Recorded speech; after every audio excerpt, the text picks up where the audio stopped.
Hello, I'm Dr. Laura Higson-Bliss, and I am a lecturer in law based in the law school here at Keele University. I primarily teach on criminal law, an elective module for final year students, law and new technologies. I completed my PhD in April of 2020, entitled Legality, Social Media and the Criminal Law. In essence, my PhD examined several acts of Parliament. So, for instance, the Communications Act 2003, the Malicious Communications Act 1988, and the Protection from Harassment Act 1997. And they're used to curtail inappropriate behaviour online, in particular, online abuse aided by social media. So in the UK, there is currently no specific act of Parliament used to govern abuse online. Instead, the law has had to adapt and shape to the digital world. So my PhD essentially takes these acts of Parliament and pulls them apart and looks at the language used within these acts to discuss and critically analyse whether these acts, when applied to social media, conform to what we call the principle of legality. So legality, at its very basic, is this idea that the law should be accessible, it should be clear, we should understand it, and it should guide action. So essentially, we should know, or citizens should be able to know, whether or not their behaviour has breached the law.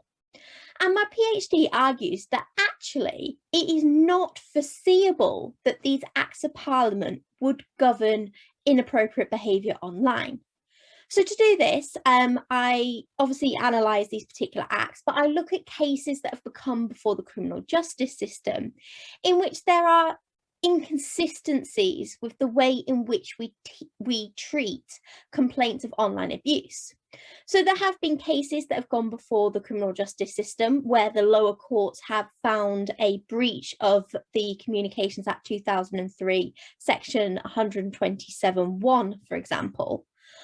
But eventually this has been overturned by the higher courts, as it was considered that actually, in the context of that case, that particular comment online was actually part of someone's right to freedom of expression, as guaranteed under Article 10 of the European Convention on Human Rights. So it's a really interesting area, and it's one that is constantly developing.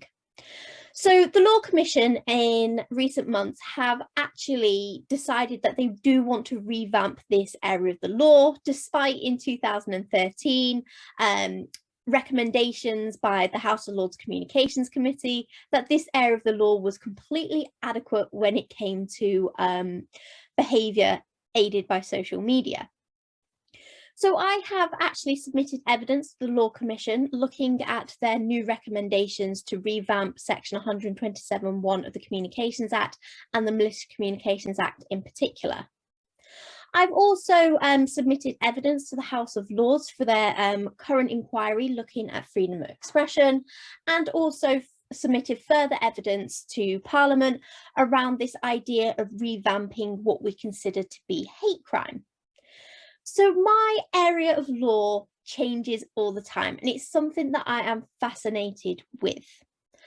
I'm also in the process of completing a project looking at police attitudes and understanding of social media law. So this project is funded by the British and Irish Legal Education Technology Association, in which I am exploring with police officers whether the law in this particular area, so the law used to govern online abuse, is actually being understood by officers.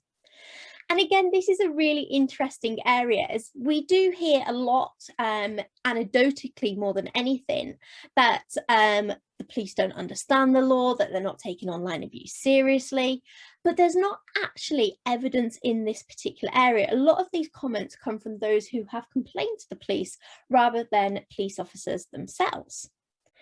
So I really do hope, like me, that you would find this particular area of the law interesting.